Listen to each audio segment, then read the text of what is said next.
we can all lead somebody. Good? All right. Well, it's better not to walk on the car. 1, 2, and 3. Good morning, everyone. Good morning.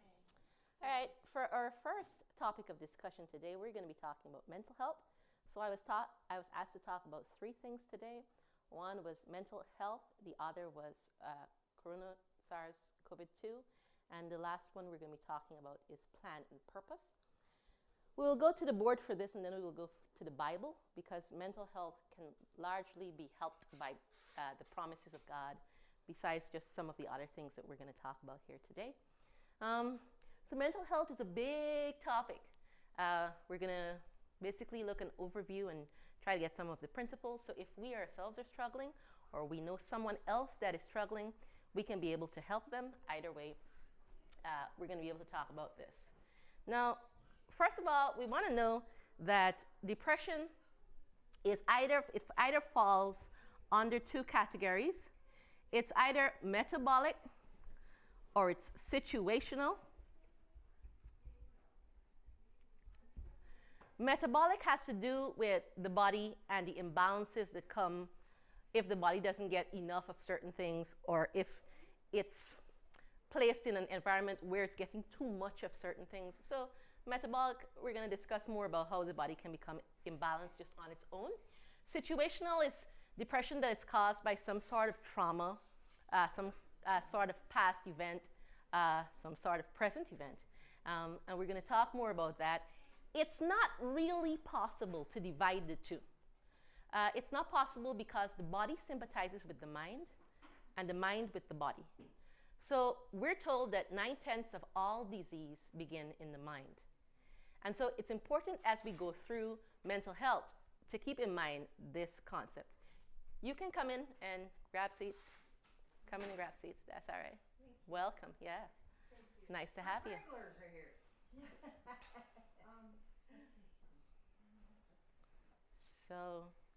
So grab a seat. As they're coming in.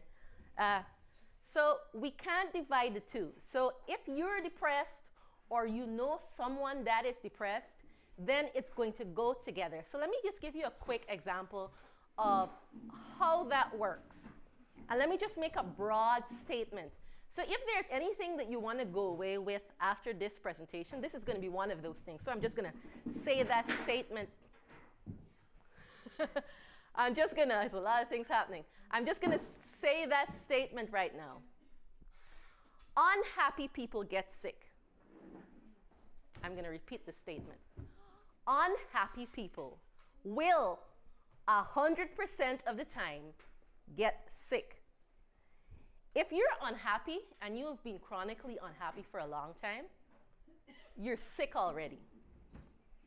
Now, you might not have been diagnosed with the sickness, but you're sick already. The reason why I'm so sure of this is because every single patient that I have ever treated for any illness under the sun, and I've treated everything from cancer and autoimmune disease to simple things like an ear infection or skin trouble, all of them have some sort of unhappiness going on. The only disease category that is not associated with the state of the mind are diseases that come through vector-carrying agents. Example, a mosquito that might bite you and give you malaria, a tick that may bite you and give you Lyme's disease. Otherwise, if you have cancer, if you have diabetes, if you have autoimmune disease, if you have high blood pressure, if you had a stroke, somewhere in your life, you've had a prolonged time of sadness, of mental health trouble. And the reason for this is simply because the body sympathizes with the mind. Similarly, if the body is really, really severely stressed and it's just not doing right, and you might have known this if you've ever been sick, then it's quite easy for you to fall into self-pity. You become depressed. You just don't feel like if the sun is necessarily shining on you at that particular time. And so there is an interaction both with the body and the mind. I want you to keep this in mind as I first give you a scenario, and you tell me what you think. So Jane is married to Tom. Tom likes Jane's best friend, Carrie. After a while, Tom is cheating on Jane with Carrie. Tom and Jane have been married for 25 years.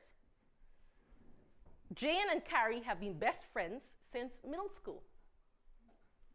Finally, Tom decides, yeah, he likes the other woman. And out comes the secret. Tom is going to now leave with Carrie, and they're going to go to Hawaii for, I guess, some fun in the sun. And Jane is left by herself, and she is troubled with several sorts of emotional distress. One, she can't believe her husband of 25 years would do this. Two, how could Carrie, her friend that has been her friend so long, how could she ever do this? And in her mind, in her mental state, there's a lot of things happening.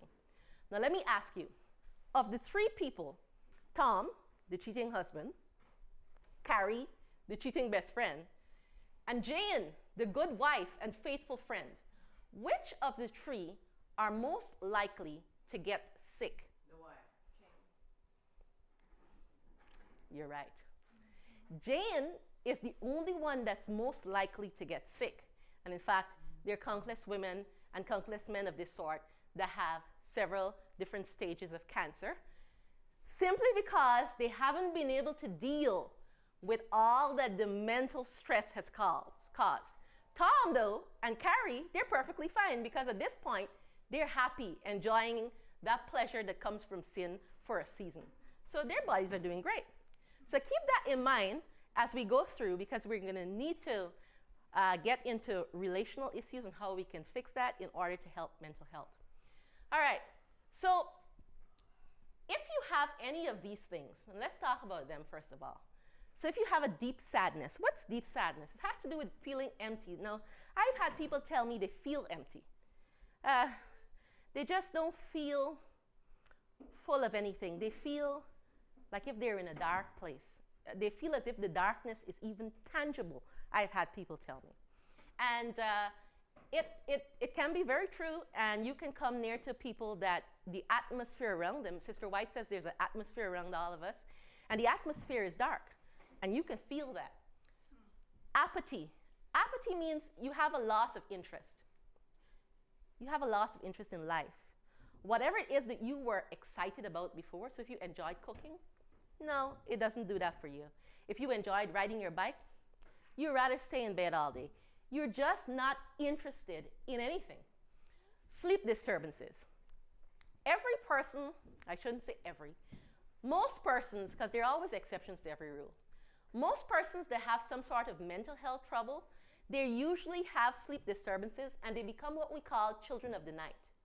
They stay up all night to all sorts of hours, and they want to sleep in the day.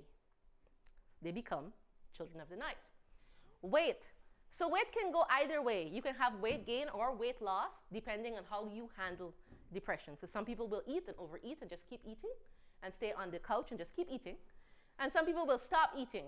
They'll refuse to eat and they'll suffer weight loss very quickly. So it just depends. A lack of concentration. Inability to make good decisions. People that are in some sort of mental health trouble, they're unreasonable. You know, you may go to someone to ask them about a simple thing that in any other time they might be able to give you a good thought, a good counsel, good advice. But if they're not in a good place mentally, they tell you things that are off the wall, really. It doesn't make a lot of sense. They have a hard time concentrating on the problem, on the thing you're telling them, to give you anything that actually is worthwhile. Unworthiness. So you feel a sense of unworthiness, you feel a sense of failure. I am not good at anything, I can't do anything, it's never going to do right, I'll never be able to do it like Jane because I'm not good enough. So many people have this sense of unworthiness, a sense of failure, a sense of I can't do it right, I'll never do it right. Morbid thoughts. Anybody that has mental health trouble begins to think all sorts of negative things. Some of it is really dark. When I was in Parima and we were actually dealing with somebody that was demon-possessed, it's really dark. And so they start thinking and the particular, and it was a young girl I was dealing with, she was no more than 15 years old.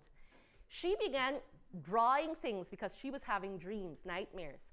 And in her nightmares, the pictures that she was drawing were so dark and they were occultic. So she was drawing things that she had never seen, but they were evident on the picture. So somebody was planting some thoughts in her mind. Is it possible for the devil to put thoughts in our minds? Yeah. Of course, we call that temptations. And for the person with mental health trouble, all sorts of thoughts can go through the mind. Thoughts of harming oneself, thoughts of harming other people.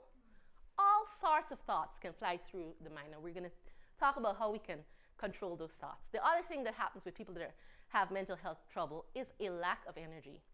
The only time this is not the case is when you're dealing with somebody who's bipolar, and then their energy levels go like this. It'll shoot up, and they'll be like, blah, blah, blah, blah, blah, blah, blah, I want to do this, I want to do this, I want to do, I want to, and then it'll crash into, I don't really want to do anything, you know.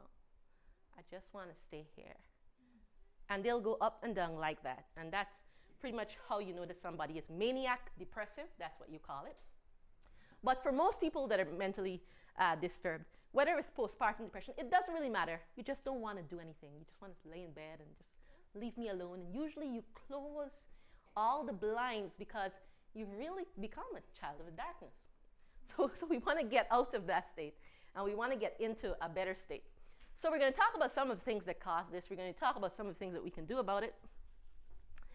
And to do so, causes of dysfunction. So let's look at some of the causes of dysfunction that exist and may exist in our lives. We'll be able to find it. The first one is inheritance. Now, anybody here can raise their hand that had really good parents and their parents had really good parents and their parents had really good parents. And so maybe 5 generations back, you know that you came from good people and they were all good. Anybody? Okay, yeah. So unless you fall into that category, which is very, very rare, you probably fall into the category of normal. And normal means that one or both of your parents had problems. That's actually normal. If that's the case, then you've inherited certain genes. Scientists right now are doing a lot of gene therapy, and I'm interested in gene therapy, but not so much. Let me tell you why. So what we found, and I'll give you an example of T. Colin Campbell in his book, The China Study. He found a gene that one can inherit from one's parents for cancer. So, you know, if you go to the doctor, they'll ask you if the cancer run in the families, you know, any of your aunts has it, does your mom or your father? Okay, that's because genes run. So he found the gene for cancer. And genes are like a loaded gun. And it has a bullet in the chamber. And what he found in his studies is that you could pull the trigger with a particular protein. And in his case, he was using the protein found in milk, which is casein. You can pull the trigger and fire the gene so that it expresses itself and affects your life. It's actually called gene expression. Or you can not do the thing that fires the gun, and all you would have is a loaded gun for the rest of your life that's never fired, and you call that gene suppression. So whatever you've inherited from your family, so if you had an alcoholic father, a crazy mother, I don't know, these things are real. Whatever you had, did you inherit things? Yes. Is it in you? Yes. Can it come out of you? Yes. But only if you live a life that causes it to. If you don't, and if you live a life that God would have you live, your gun will just be in you. It'll never pull the trigger, and your genes will not affect your life. And this is very true. So we want to keep that in mind when we think about inheritance. But maybe some people have already pulled the trigger, and they've already had gene expression. Well, guess what? Reversals of doing the thing that caused it will cause the bullet to go back into the gun. And Tico and Campbell actually proved this in his studies with cancer. And so there are women and people that are doing things because they have the genetics that is unnecessary. How you live your life, the reason why genes and different behaviors and different diseases run in families is because lifestyle runs in families. That's why. But if you change the lifestyle, you turn off the gene. And if you turn off the gene, and your daughter turns off the gene, and her daughter turns off the gene, then the next generation, they actually don't even get the gene. And this is true, because if you remember in the 10 Commandments, the Lord said, forgiving iniquity onto the Third and fourth generation. It's actually scientific.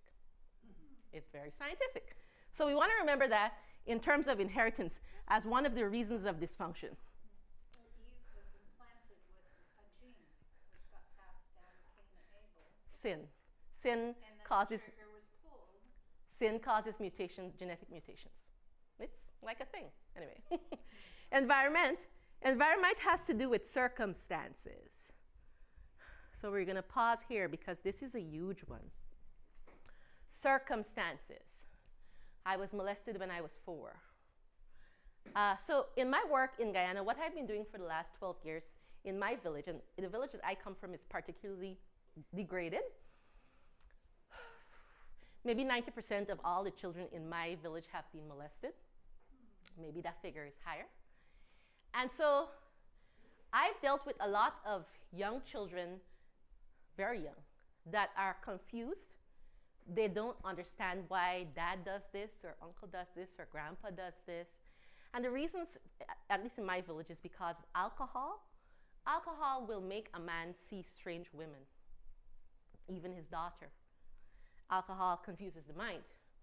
But there are all sorts of circumstances and trauma that can trigger a mental episode with people.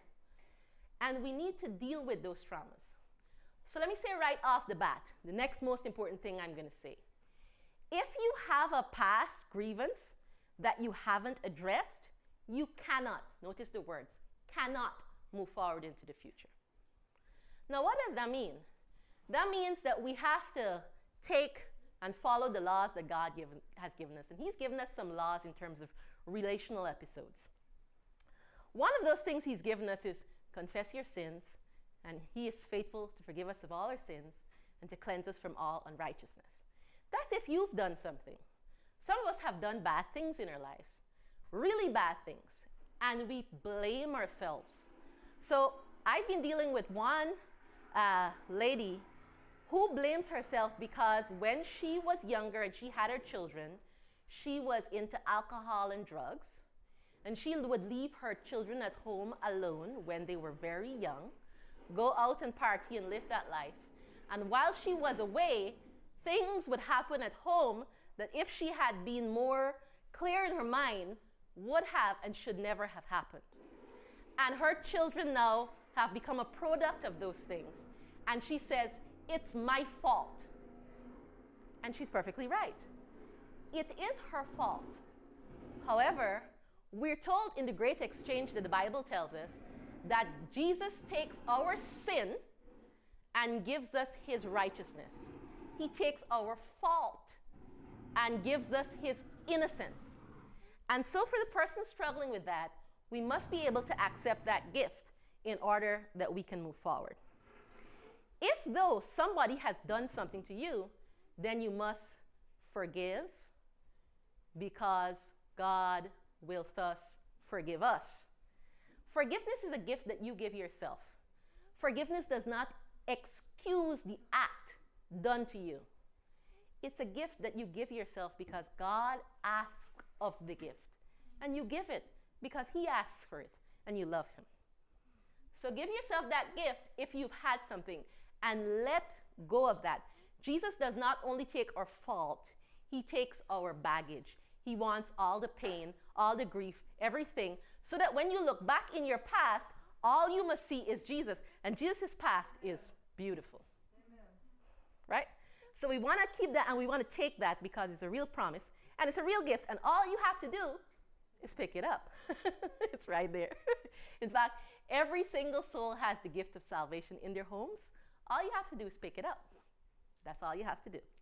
So we want to keep that in mind. Now, many people, I found many people, they're bleeding out. That's hard to explain. Many people have had something happen to them in their lives. So they've been stabbed in the back. Their brother taunted them. Their sister taunted them. And you have to fix these things. So, for example, my mom did something when I was very young. My mom is incredible, just saying. But my mom did something once when I was incredibly young. Maybe I was, I don't know, 7 or 8 or something. She had like a moment of madness. The pressures got to her. And she did something once. I mean, it was like for maybe an hour. And that's all I got from my mom in my whole life. An hour of one moment of madness. and I remember when I was in my 20s telling her, but Mom, what you did was so bad. That was so wrong. And she said, and you still remember that? And she said, oh, I'm so sorry I did that. That's when she said that. No, I never used to think about it. But when she said, I am so sorry I did that 1 hour moment of madness when I was younger, I felt good. I just did. That did something for me. So even though it may be something that was done in the past that you did or something that did to you, you know, some of us taunted our siblings. You're a fat, chubby one, or you got strange eyes or something like that. And then you grew up. Go find those people and say, I'm very sorry. I'm sorry I told you had funny eyes. I think your eyes are okay. It matters because many people are walking around with burdens. They're walking around with bleeding wounds. And God is right here waiting to help us. So we have to be able to get this under control, and this only comes with the Lord for mental illness. Raw materials, not enough, or they're polluted. So what are raw materials? Not enough or polluted.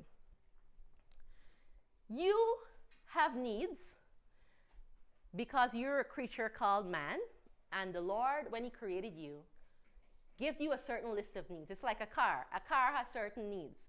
You need to put gas in the tank. You need to change the filter. You need to make sure you carry it to a mechanic every now and again to fix the arms. That's what you call them, the arms. Or change the brake pads, or whatever. You need to do that, right? Similarly, humanity has needs. Your needs: food, water, air, sunlight, love, compassion, acceptance. There's a long list of emotional needs. Someone to go to, friends. You have a lot of needs. If you're not getting enough, not enough sleep, you're going to have a problem with mental health. If you're not getting enough air, you're going to have a problem with mental health. If you're not getting enough sunlight, if what you're eating is enough, but it's polluted. So if you're eating a fatty diet or a sugary diet or any such thing, you're going to get into problems. The reason for this is because all of these things affect hormones, they affect the circadian rhythm. I'm making this overly simplified just to get through it. It affects many things. Women are hormonal creatures. Any man, and I don't have a lot of them, I have 2 men and 2 boys, or 3 boys in the room. Women are hormonal creatures, exceptionally given to moodiness, far more than men. You all know this, right? No, there are some men that are moody, don't get me wrong.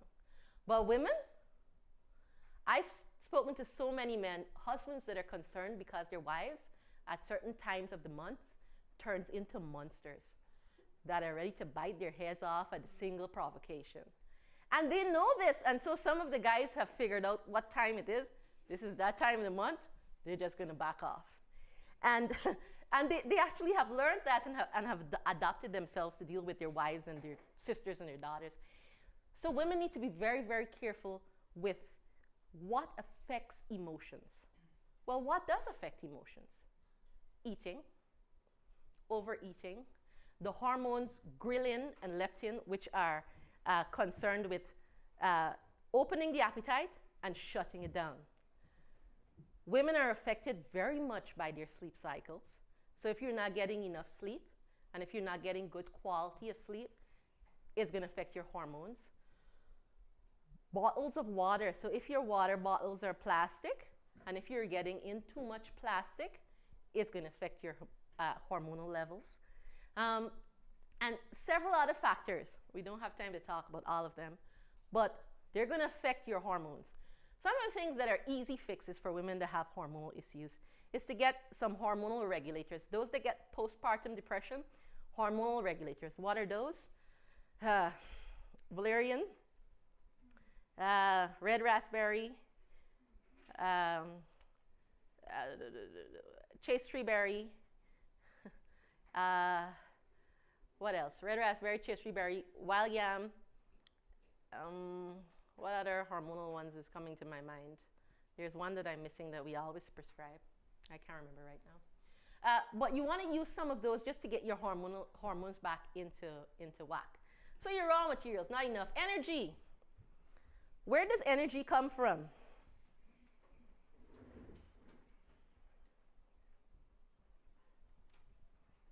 Thoughts. We're told that we're electrical beings.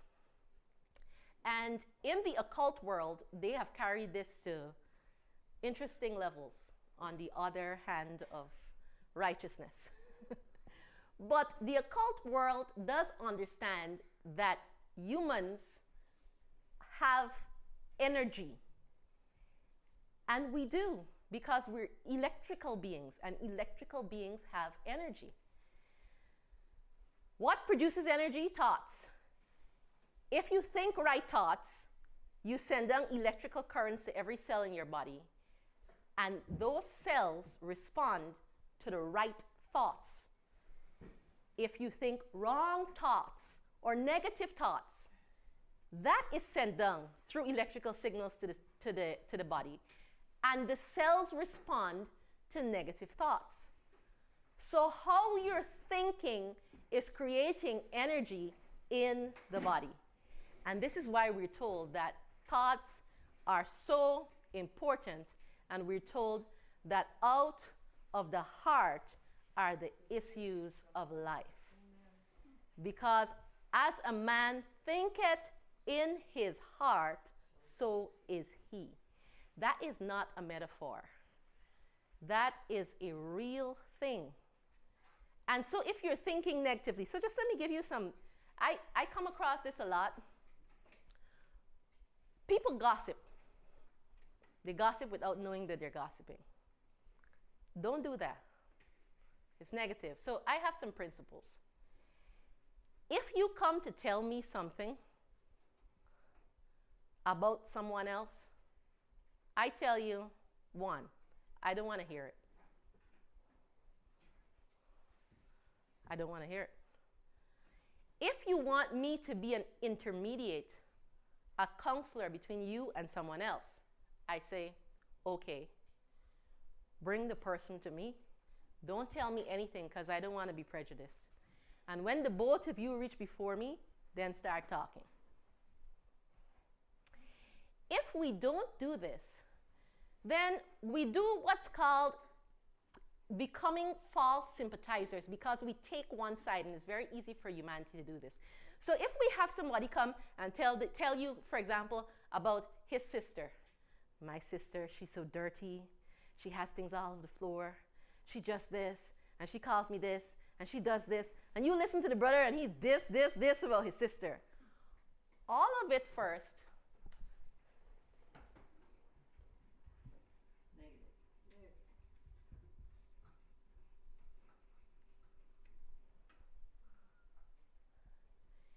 And all you've done for him is help him dwell on more negative of his sister anyway. And you haven't helped yourself. By beholding, we become changed.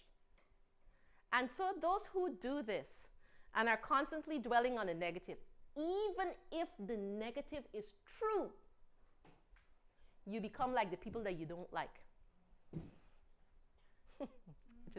which is an interesting thing. But I see that happen all the time.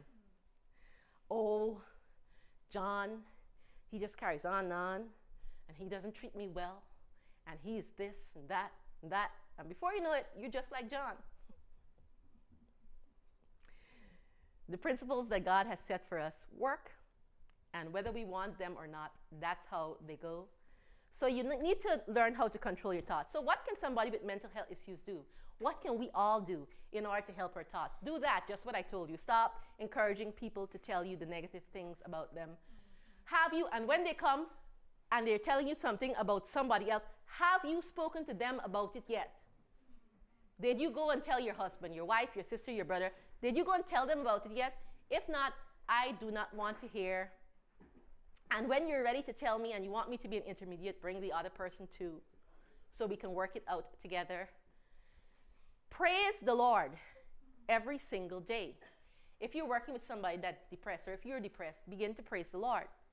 Look around and find some things that are good in your life. There always are things good in your life. There's a little song, count your blessings, count them one by one. There's always something. It's a beautiful autumn. Praise the Lord, and praise Him aloud. Make noise. I'm the kind of person that when I walk out, while I was in Georgia, my cousin and I went for a walk. It was a beautiful evening. We were walking in the night, and I went out and I said, "Woohoo!" And he looked at me like really funny, but I'm accustomed to making noise. In the jungle, I celebrate the Lord constantly. And I talk to Him constantly. I talk to Him about silly things. So I'll see a flower and I'll say, "Lord, well, isn't that a nice flower? That's a nice flower, right, Lord?" I mean, do you even talk to the Lord about the flower? It's kind of strange, right? But when you understand that the Lord is concerned about the sparrow that falls, then you understand that He's also concerned about the flower. If you get yourself into a way so that you're constantly giving praises, you're constantly talking to the Lord, it's almost impossible to have mental health issues for any time. It's impossible. Because you've trained your mind to dwell on higher things. So thoughts. The enemy. The enemy that we're going to talk about today that's cause of dysfunction is an exception, not a rule.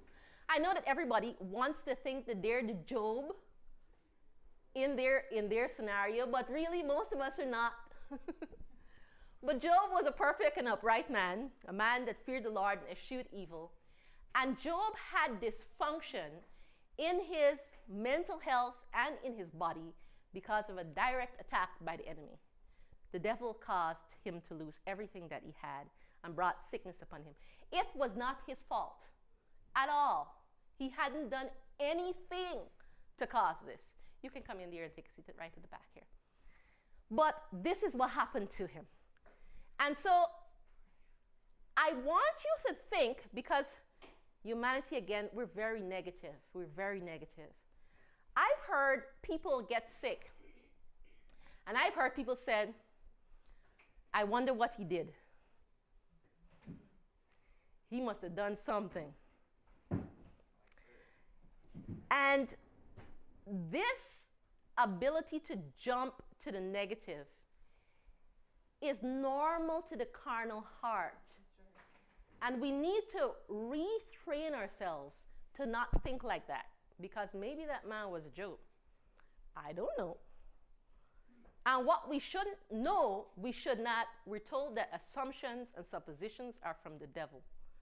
When you don't know, just keep silence. I don't know. That works well. I don't know. I'm just going to take it easy. When we start supposing things and assuming things, our thoughts run in directions that they should never have gone. And they only are going there because we've stepped off of the platform of truth and gone away from what the Lord has said. Ignorance and presumption, the last one. What is ignorance? If you know that you're not supposed to use chocolate, and by the way, you shouldn't use chocolate or coffee or anything with caffeine or methyl-xanthines if you are depressed. Why? They are of the family of cocaine. And they have the very similar effect on the mental brain.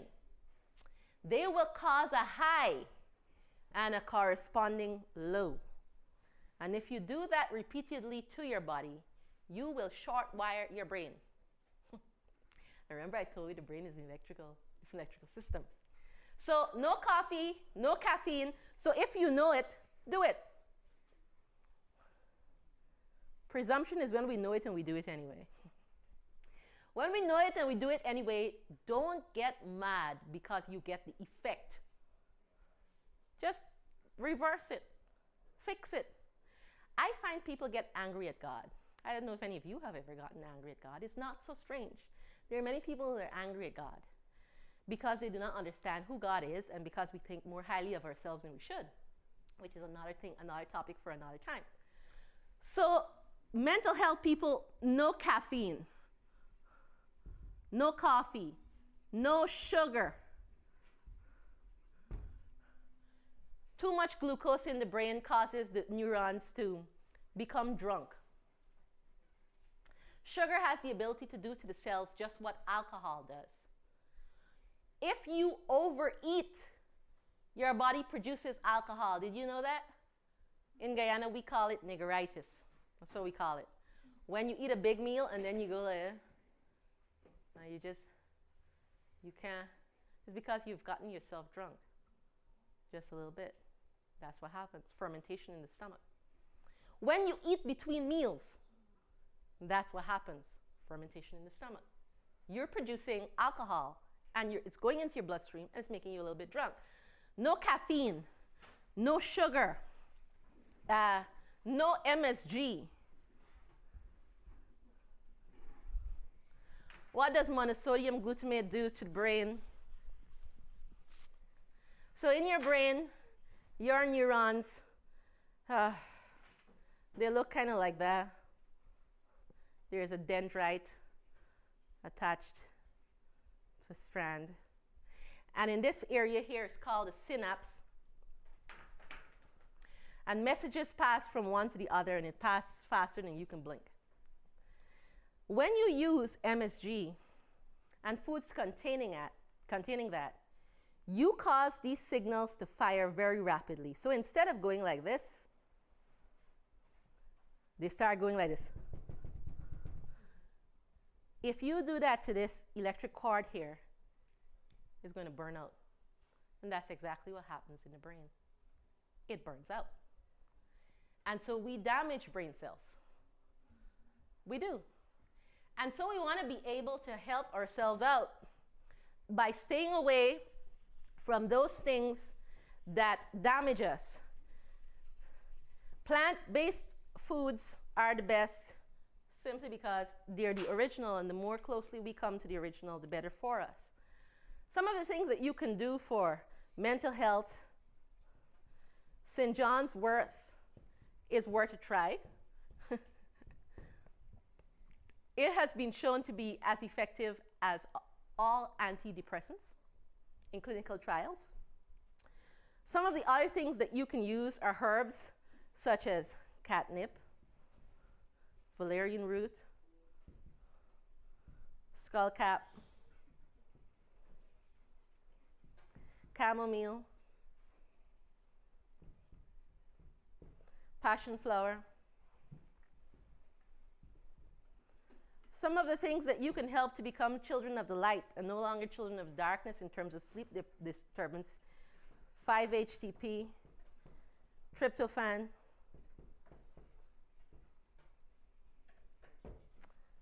phenyl, this one always gets me, phenylalanine, CoQ10. The brain is about 60% fat. And so you need good fats. So you need your omega-3 fats. So you need your walnuts and your chia seeds and your flax seeds. What was I thinking about? You need to follow the 8 laws of health. So you need to get out and exercise. Brain function has been seen in saffron. It improves brain function. That most expensive herb of all. Saffron improves brain function.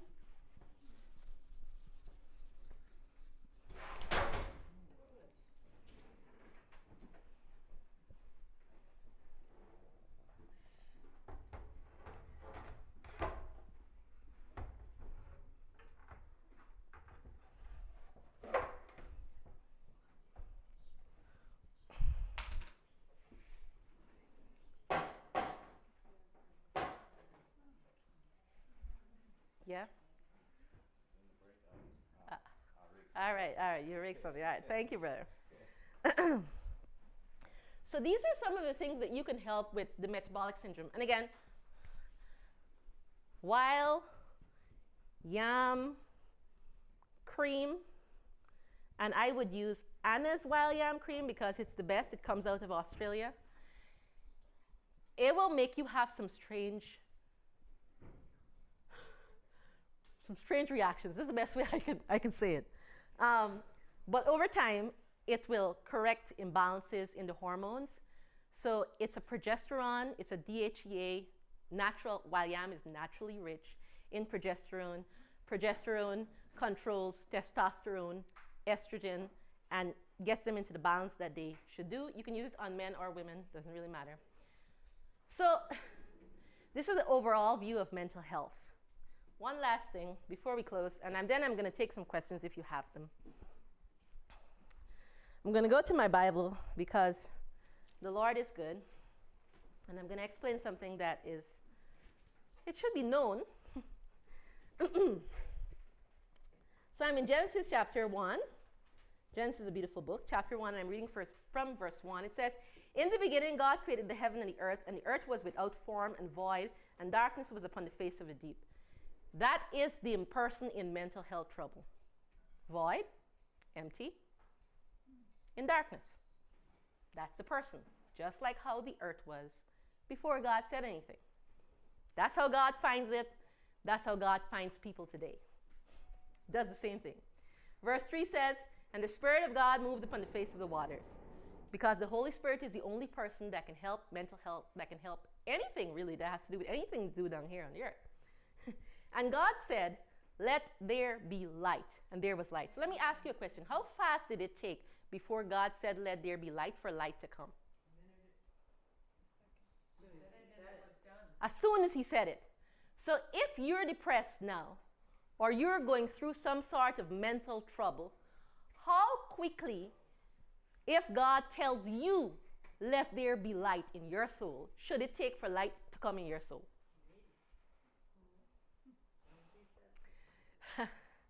Now, usually when I ask people like that, they dress back, they're like, they're not so sure, because they're like me. First of all, there's some things like, first of all, people can't believe the Lord would do that for you. Some people have a problem with that. The second thing, some people don't believe that it works like that. It works just like that. In Psalms 33, God says, "He spake and it was, he commanded and it stood fast." In 1 Corinthians 6, God says, "For God who commanded the light to shine out of darkness had shined in your hearts." It's the same thing. It's the same process. What is faith? Faith is believing that God's word will do what it says. It will do what it says. When? Right when it says it. Just like that. And you got to remember that God doesn't lie. Now, I could say, "Look, pigs flying out there." And you would look back and you all wouldn't expect pigs to be flying out there because you know that I'm just tricking you.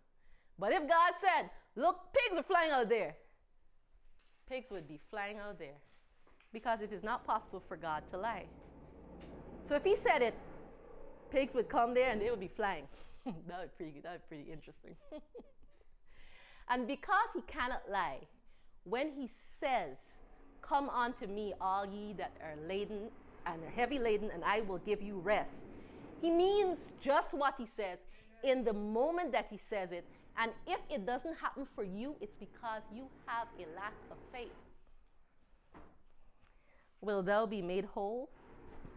Be it unto you as you have believed." That's what Yahweh said, right? Final thought comes from the story of the paralytic. When dealing with depressed people, people that are discouraged, people that are in a place of darkness, those people need help. We are living in a society that is so connected that everybody is alone.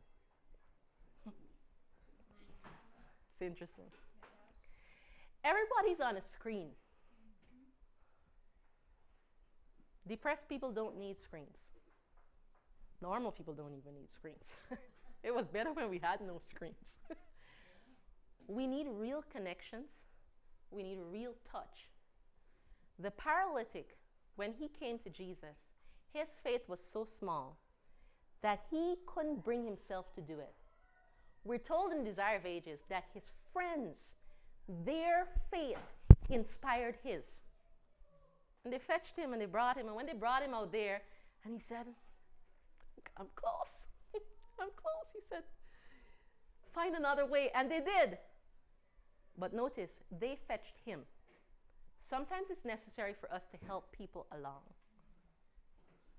Sometimes they just don't have enough vitality themselves. And they need something to inspire their faith.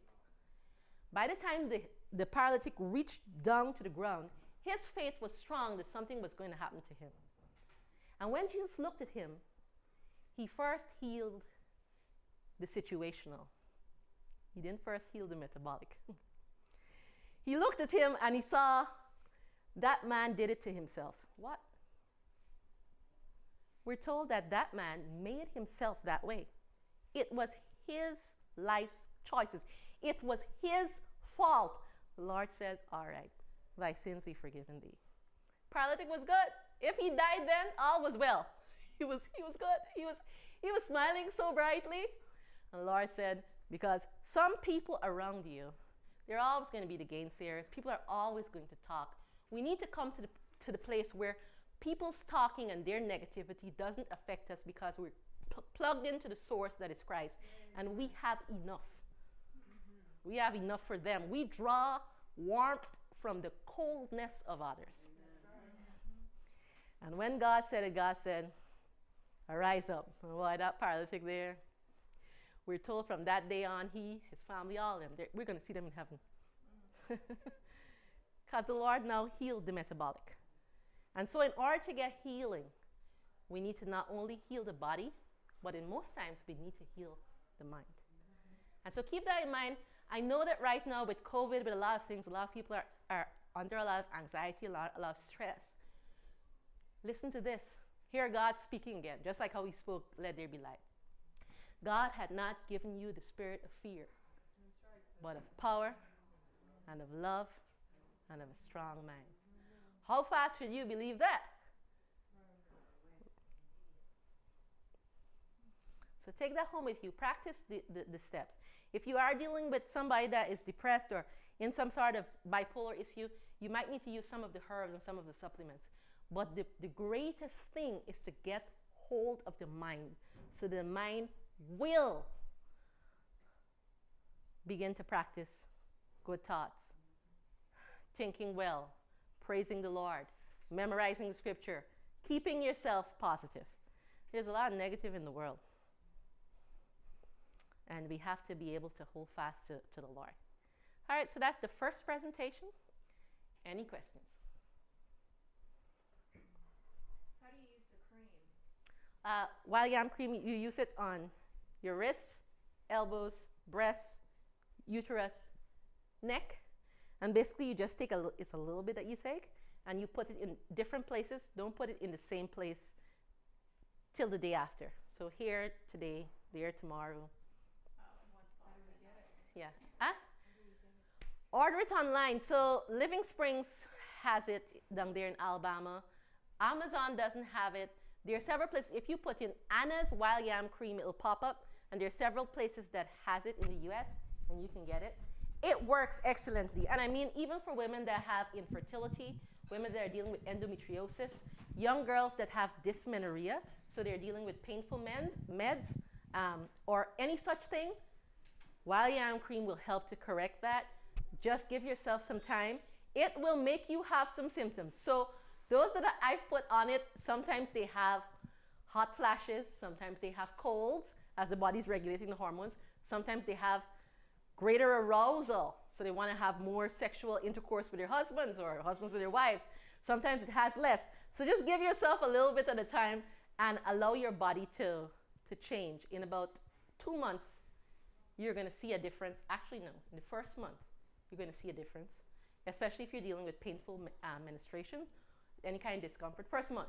If you're dealing with spotting in women, first month. By the second and third month, things will change. Some people have to be on it for 3 months, some for 6, some for a year.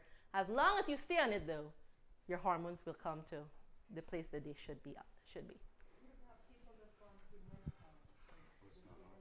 Yes, you can use it if you're having extreme hot flashes, extreme colds, any sort of disturbances that's affecting you. Yes, you can use Anna's Wildcat Yarn Cream. Yes, I'm sorry. Yes.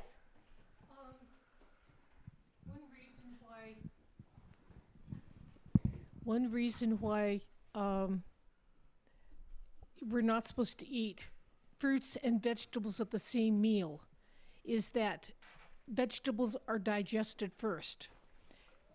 Fruits have more complex enzymes and they are digested last.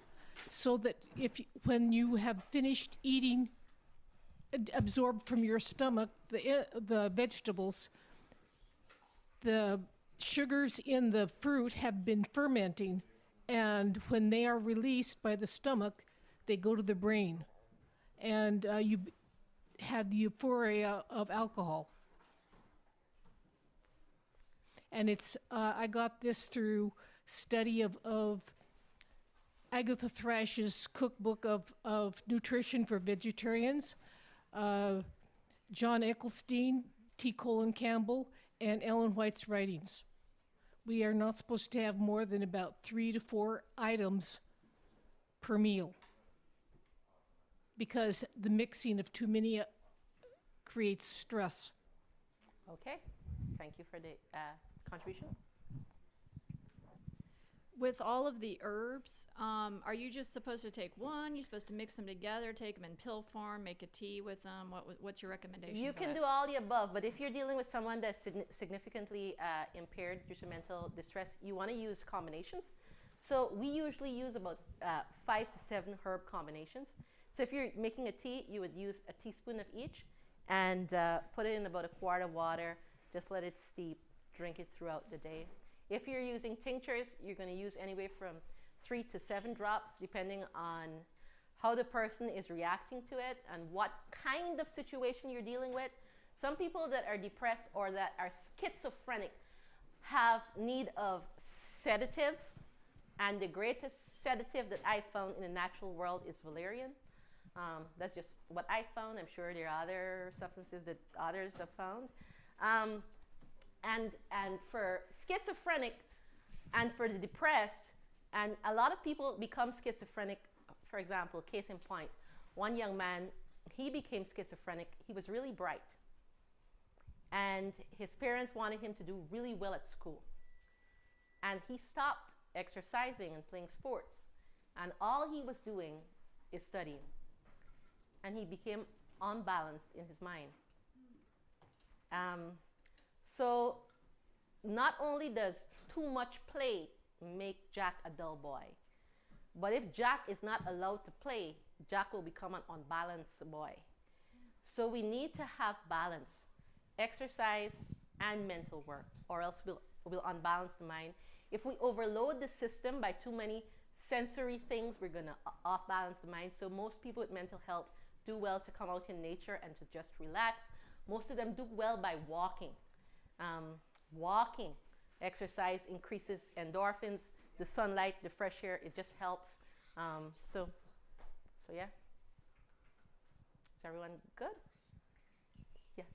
I wanted to comment that herbals, my own personal experience is doing those, but they were a Band-Aid. Finding out that the lack of nutrients that my body was not absorbing. And so you mentioned right at the beginning the different health issues such as Lyme's or say mold exposure. You know, you have from bites or whatnot, the Lyme's is. The food intolerances, there's brain trauma and there's even emotional trauma. How do you help people?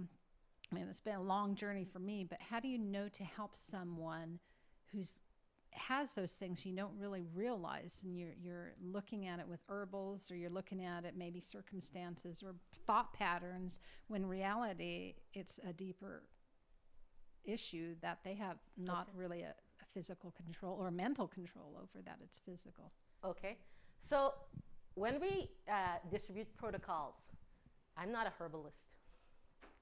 I don't treat you using herbs. Herbs is just one part of a larger thing.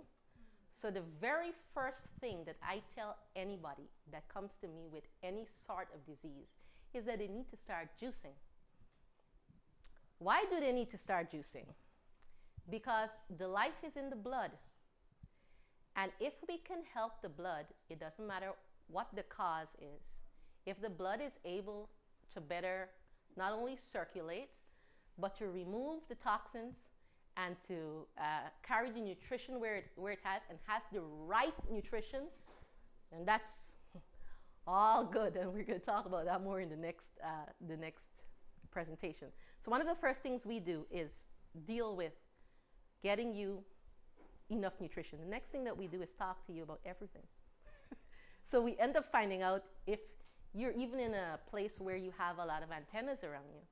Are you in a place with a lot of EMFs? Do you have a lot of that? Because that'll also affect your mind and body. So it's not just, this is the best that I can do in a class.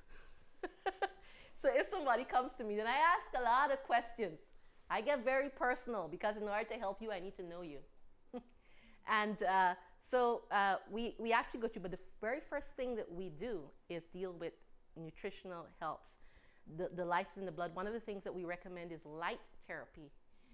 Light therapy was used for the firefighters down in 9/11 to remove the heavy metals that they were exposed to. So one of the things that we do for people that are depressed is light therapy. Not everyone needs that, but most people do. And sometimes what we do is just tell them to get some light bulbs, put it in their bedroom, like a lot, and when they wake up, turn it on. Even when it's cloudy. It actually helps. It does. And we do other chelation methods, whatever is available to us. So what I've shown here is trying to get a very large topic into a small amount of time. To deal with mental health is holistic. To deal with anything is holistic. And so we must deal with the whole person, looking at all their traumas, what they've been through, you know, where they are, where they're living, you know, if they've had any past illnesses. All of these things are asked and gotten. If they fell, many different things, so that we can come to a right conclusion and then give a proper prescription that always begins with detox and improving the blood. It always begins with that. And that ends up helping because, again, the principle, the first law of health is the life is in the blood. The second law of health is that proper circulation equals proper health. And you need to deal with all. I even address dress when it comes to health, especially health of the mind. Because if you're not dressing right, you're not going to be thinking right because you're going to be affecting your circulation. So it's much more holistic than just. Any other questions? Comments? All right, so we're going to take a 5-minute break. Yes? And when we come back, we're going to be talking about COVID. And so let's take a 5-minute break. And when we come back, we will be talking about COVID. All right? All right.